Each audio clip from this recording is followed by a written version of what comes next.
What is up, guys? Welcome back to the channel. Hope you guys are having a fantastic day. I'm so excited. Welcome back to another bodybuilding fundamentals episode. So in this episode, we're going to be covering something extremely important. So whether you're a veteran or a newbie, a greenhorn, either or, you'll be able to benefit from this video.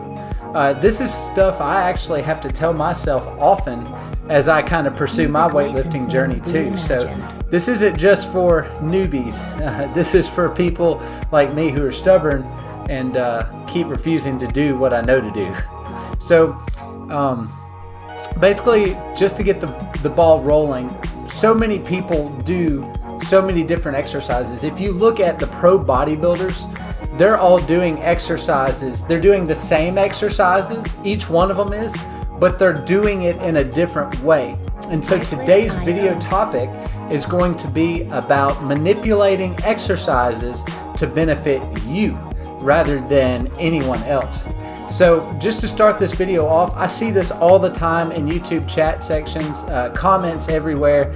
I'm very active with a couple of my favorite channels. Music licensing, you know, in the comment sections, I like to help people and respond back and post funny stuff. And it's always a thing when I see someone doing a weight that they're really strong at or something that they do kind of unique. In my case, it's a barbell row or a squat. People have their little own way of doing particular exercises. Now, that's not so that we could say, oh, look how much weight we're lifting.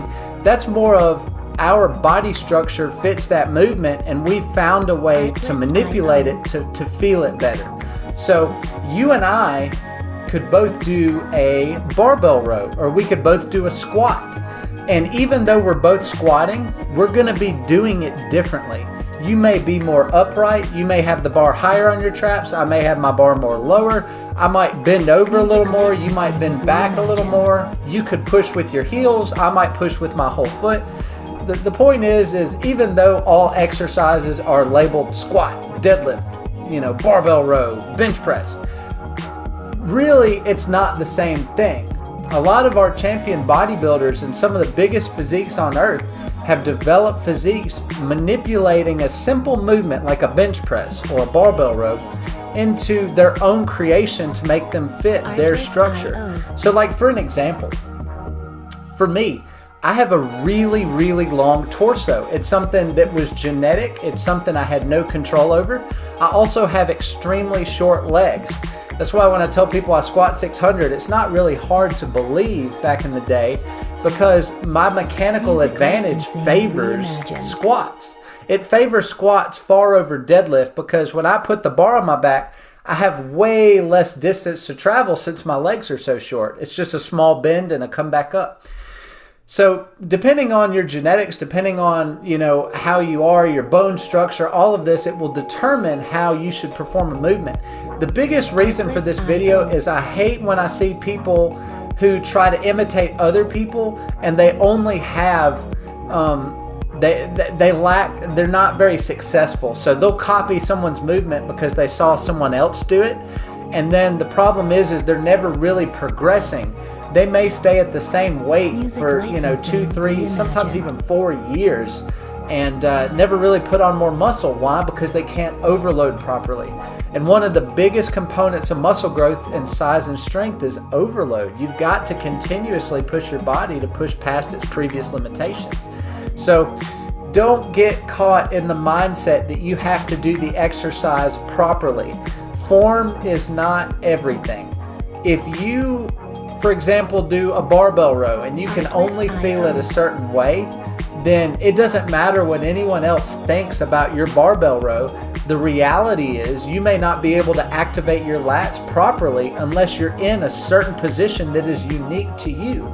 So that's why bodybuilding is so crazy, guys. That's why this stuff is so hard. That's why I have so many workarounds for each muscle that you've seen on my channel. That I've kind of become kind of notorious for. These little tips and tricks, these little workarounds, you know, move your shoulders up, put them down, retract your shoulder blades, all this kind of stuff is created because I can't do movements normally due to scoliosis, due to muscular imbalances, due to skeletal issues that I have And all these things play a role. So I've had to adapt and change these things in order to progress. So the biggest issue you're going to have is it's going to be real tempting to listen to other people and to do exactly as they do, because they have the physique that you want, because they're bigger. And I say do that, but also exercise an air of caution. Make sure you know what you're doing. Make sure you focus on feeling the weight on the particular muscle over just doing heavier and heavier weight without feeling it. For example, my barbell row, I can get away slinging weight at a more upright position because I strictly feel it in my lats. In fact, when I wake up the next day, I know I've had a good workout because I literally, anytime I elbow back just a hair, my lats cramp. They actually cramp, and it's a huge feeling. You know, judging by where you're sore, that's where most of your muscle damage is coming from. That's a whole nother topic for another video. Does soreness mean muscle growth? You know, yes and no, blah, blah, blah. It's another video. I'm not an expert. Go consult an expert. Music licensing. But anyway, I can rant for an hour straight. This video is literally just about, I want you to open your mind. I don't want you to get caught in the caveat of doing everything the way everyone else does. I want you to learn from other people, watch what they do, but also be critical for yourself. Be able to think, will this benefit me? And then when you try it out, if you're not feeling it in a specific area, like let's say you and I do a barbell row, I feel it more when I'm upright. I can engage my lats super hard. I can contract them hard as boulders. Well, let's say you try that same thing and you just can't get the elbow mind muscle connection to elbow back. So maybe you don't feel your lats as well. Maybe you need to go a little bit lower before you really start feeling your lats. That's okay. It's just you've got to find what works for you, and don't be limited in your exercise selection. Don't let someone else say, oh, your form's bad, or oh, you're not doing it right. Obviously, there's form issues that can lead to injury. A lot of people are notorious for the rounded back kind of deal. I would never deadlift with a rounded back, but in certain situations, let's say you're doing a barbell row high to your chest area to activate your upper traps, it's okay to round your back, because when you round your back and you do this, you're allowing your spine and your traps and shoulder blades to open up, which will allow you a denser contraction. So in certain movements, rounding your back is absolutely it's necessary. Not only is it necessary, it's optimal. But in the deadlift, that's not one of them. So I know I'm ranting a lot, but just think about it from this perspective. If you did the same thing that everyone else did, you would look the same as everyone else. Or would you? If he does a barbell row and you do a barbell row, are you able to feel your lats if he does? And if you do a squat and he does a squat, are you able to feel your quads more, or your glutes, or your hams? And even though it looks the exact same side by side on camera, the feeling that both of you may have may be completely different. So, you know, like I said, I can go on and on and on, but the point has been made, I think. Make sure that when you look at exercises that you're doing your basic compound movements, you know, for back, barbell row, deadlift, T-bar row, all of those good things. Do your chin-ups, lat pull-downs, pull-ups, that kind of thing. You know, for your chest, bench press. And then when you do those main compound movements, take some time and really focus on what you're feeling the most as you're repping.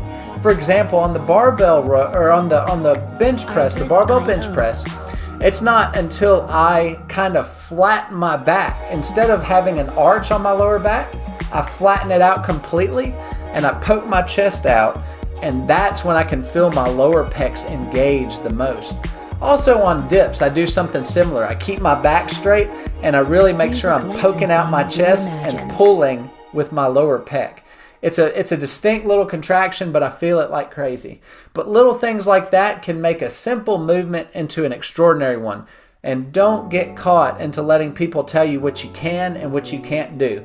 A lot of people tell me I'm an idiot, you know, because I barbell row and I squat weird and I bench press all weird. I have my elbows all tucked out and I try all these different things. But the thing is, those same people who call me an idiot are the same people who are very unsuccessful in the gym who come to me later when I'm strict barbell rowing almost to the floor, 315, 365. They're like, oh my God, are you on steroids? How the hell did you do that?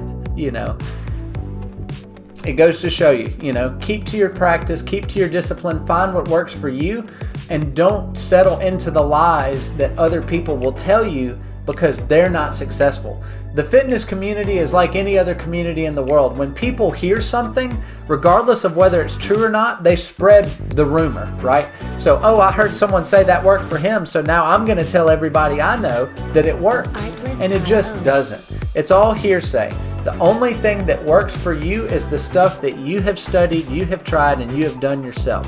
So do yourself a favor. Save yourself years of time. I'm trying to help you because I've wasted just about 15 years. It took me every bit of 15 years to get as strong and as big as I am at this body weight. And I'm still learning. I'm still progressing. So hope this is motivating. Hope this is encouraging. This isn't a like get on to you kind of video. This is a very passionate topic. This is a very near and dear thing to my heart. Since I've struggled with bodybuilding all my life, I've really tried to dial in and find these little workarounds to make sure that I can compete with the big dogs, even though I'm 40, 50, 60 pounds lighter. And that's what you got to do. You got to find what works for you and keep at it. That's the way you make success. You create your own path. You don't follow off the footsteps of other people. So with all of that, I'm out of breath. Thank you guys so much for listening. Hope you guys have a wonderful day. Don't forget to subscribe to the video if you like content in my specific style, and you can always change your mind later. So what the heck? Also, like the video. It was a banger. I'm going to go ahead and tell you it was a banger. So go ahead and like that video and share it with your friends if you think this could be helpful for them. From someone who has 15 years of experience and loves my community, only want the best for you. It's advice given from someone like that. So hope all this helps. I will catch you guys on the next video. Take care. See you soon.